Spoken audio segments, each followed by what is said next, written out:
Hi guys, welcome back to my channel. I'm back with another recap of Tyler Perry's Sistas, Season 7, Episode 16, Close to You. So let's get into it. So it continues off with Danny, Tony, and his ex-wife Tiffany. Come to find out, she now became major. There was a little kiki, a little too much, and Danny just was like, like you could tell she wasn't having it, like. And then there was this, like, in their own little world, after Tony congratulated Tiffany for becoming major, he was like, yeah, your dad would have been proud. And then supposedly Danny and Tony were supposed to have a date, and come to find out he forgot about the date, and he basically said he was going to take his kids to the movies, and Tiffany decided she just going to pick them up from his mom's house and take them to the movies so that way she could bond with them and have a good movie about with her kids. So Danny said something smart when she was leaving, and she was like, something A. And then she was like, what you say? And she was like, yeah, I said you have a lot of class. Only you can pull off this different faded colors of fatigue. And she was like, yeah, you look good too. Next thing you know, Danny done made her way to a spa to get her down there area waxed. Sabrina's supposed to be planning the baby shower. Pam comes over to the house, and Maurice show up too. Maurice and Pam was both matching with their colors. Like, it was giving like baby shower vibes. And Pam was just like, oh, we're not doing this. How about I worry about the cakes? Y'all do the decoration, all that stuff. Then she also called Danny. That's when Danny told her, like, listen, I'm at the wax place getting my hoo-ha wax and all this other stuff. I had to keep it tight because, you know, Tony's ex is in the picture and now just not feeling it. Next, you know, that she didn't even say 2 words to her. Danny couldn't come to the place, come to Sabrina's house to help. And she was like, listen, I gotta go, bye. Also, Fatima, she's at the job. She's called Andy, like, where you at? She was like, listen, Hayden's walking back and forth. He's like, he's out antsy. And she was like, yeah, I know. And then Fatima was also telling Andy, like, get back here because, you know, Miss Marie will be here before you know it, before her time. And she was like, yeah, I know. So I'll be there before I can, after I handle this. Next, you know, Fatima gets off the phone with her. Andy knocks on the door to wherever she's at. Come to find out it was Agent Watt. He opens the door. She always, her mouth so big, like, oh my God, what's happening? What's happening? Girl, just shut up and get inside. Like, girl, you acting like you white right now. Just be a black person, and do it you so. So come to find out the key witness is Penelope. Oh my God, I felt for her so bad. Come to find out, Carrie really did that stuff to her. He made her lose her baby. Like, he basically told her, listen, after he done stomped her out, you got to go get some towels to clean this mess up, and she ain't never returned. And Agent Watt was like, listen, I don't want you to compromise this. And he was like, listen, I got to tell Jordan. They was like, listen, do as I say. Like, relax. You just continue playing your part. Act like you don't know nothing. Let him think the worst. I don't care. This is what it is. My safety is more important. And plus, I want to get him back for what he did, because he took something from me that I could never get back.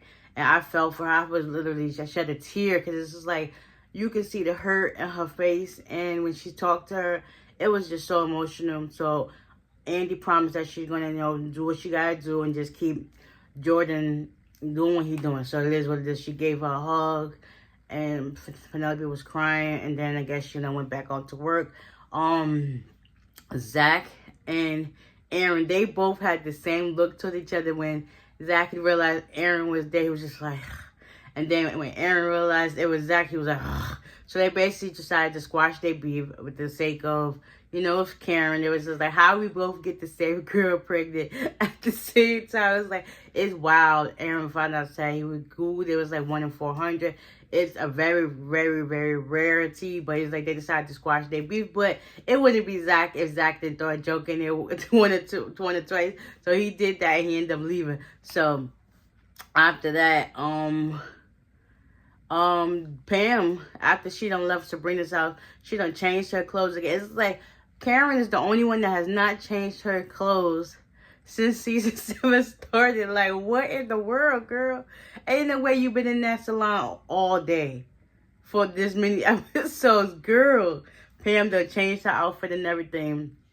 And she told Karen that she had a business meeting. Then Karen also asked how was your date with Trey? She was like, yeah, we did this and this. Then next thing you know, Trey comes in. She has like this stank attitude on her face.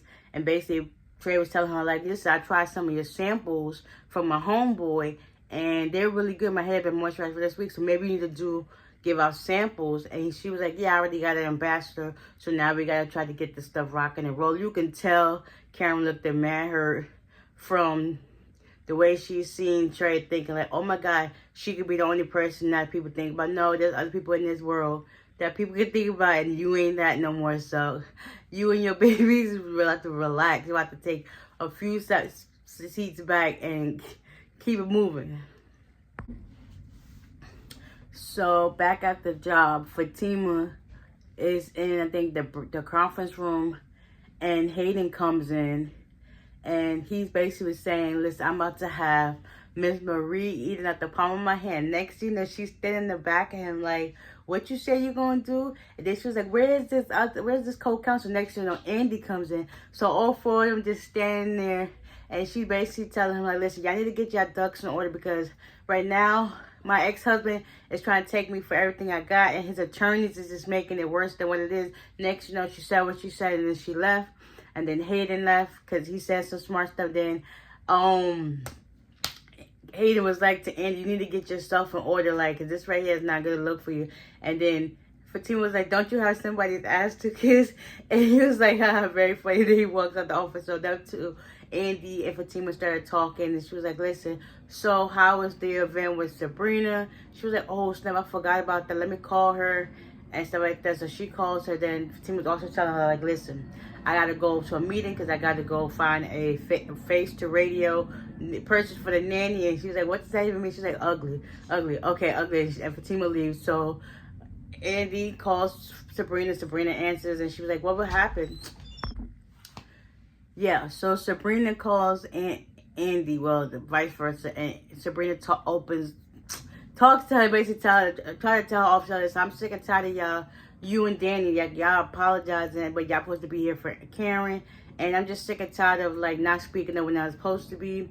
And Andy was like, yeah, that's good, because I'm liking this newfound Sabrina. And you're basically using your voice. Next thing you know, Sabrina gets a knock on the door. She was like, yeah, I gotta go. I'll talk to you later. Click. Andy do get just to finish what she had to say. Opens the door. Is Rich with some flowers. And he gives them to her. She takes them. They start kissing, whatever. Next, you know, they get them on the couch. He ends up finding the shoe that Karen had for, not Karen, that Sabrina had for Karen's baby shower. And he was like, what is this? And she was like, nothing. She threw it across the room. And then they started kissing again. And then next, you know, he just ruined the mood. Like, are you still taking your birth control? She was like, excuse me? She got up off him and was just like, first of all, I already know what you said. I know your position. Like, I don't need you for this. Like, I'm going to do it without your permission. And, yeah, he basically just flipped the script and changed up her whole mood. Because she was like, listen, I ain't even got time for this. Respectfully, I'm going to need you to leave. And he was still like, I'm sorry, Sabrina. I didn't mean it. She got up, went off the couch, went into her room and closed the door. He was just like, damn it, Rich. Yeah, you messed up a good mom. All you had to do was like, okay, cool. You shouldn't have brought this. You should just kept your intrusive thoughts to yourself.